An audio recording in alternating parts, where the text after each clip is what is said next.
dit Massamba, qui est écrivain congolais et aujourd'hui auteur de 2 essais, veut faire connaître l'histoire de l'Afrique aux Africains dans ses œuvres. Il est d'ailleurs à sa 2e parution, après une toute première il y a une dizaine d'années. Ce livre, Debunking Myths Around Africa Talent, en français, démystification de l'intelligence africaine, veut également susciter cet amour de la lecture, partant du fait qu'il raconte une histoire, celle des Africains. Pourquoi justement un livre sur les scientifiques africains? Nous lui avons posé la question. Écoutez, tout a commencé en 2009, parce qu'en 2009, je me suis intéressé aux scientifiques africains.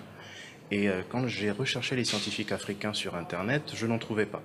Alors je me suis posé une question, est-ce qu'il n'était pas plus simple pour moi de mettre en place un site Internet qui allait justement recenser les inventeurs africains?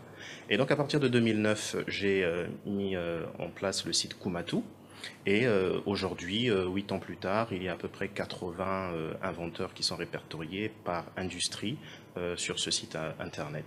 Parce que j'estime que les Africains sont talentueux, sont compétents et qu'ils ont besoin d'un espace où ils peuvent s'exprimer, mais ils n'ont pas toujours, malheureusement, cet espace. Et c'est pourquoi Kumatou est je pourrais dire un centre virtuel d'exposition de leurs inventions. Ce livre de 3 chapitres qui s'étend sur 288 pages explique comment sont détruits les génies africains.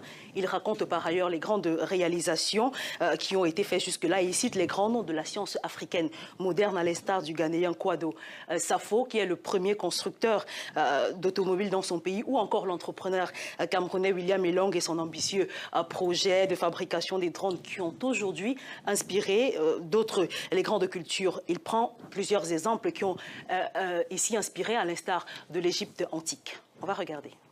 L'Égypte antique était une Égypte très ancrée sur la tradition, comme vous l'avez dit.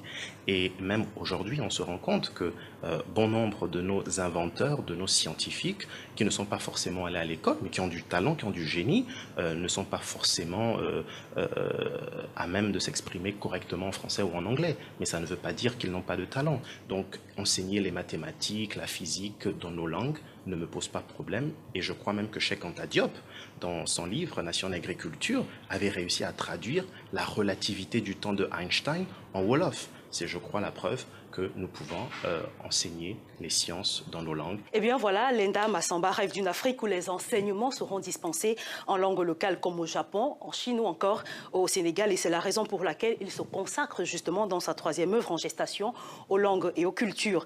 Partant du constat qu'au Congo, par exemple, d'où il est originaire, près de 70% des enfants ne parlent pas français et en viennent d'être obligés d'étudier cette langue qui les agresse justement dès leur entrée dans les écoles. Le promoteur de Kumatou, qui est un site internet, compte user de tous les moyens dont il dispose pour faire véhiculer son message. Et voilà, c'est un rêve qui met également fin à la rubrique de ce lundi. Merci à vous et à la semaine prochaine.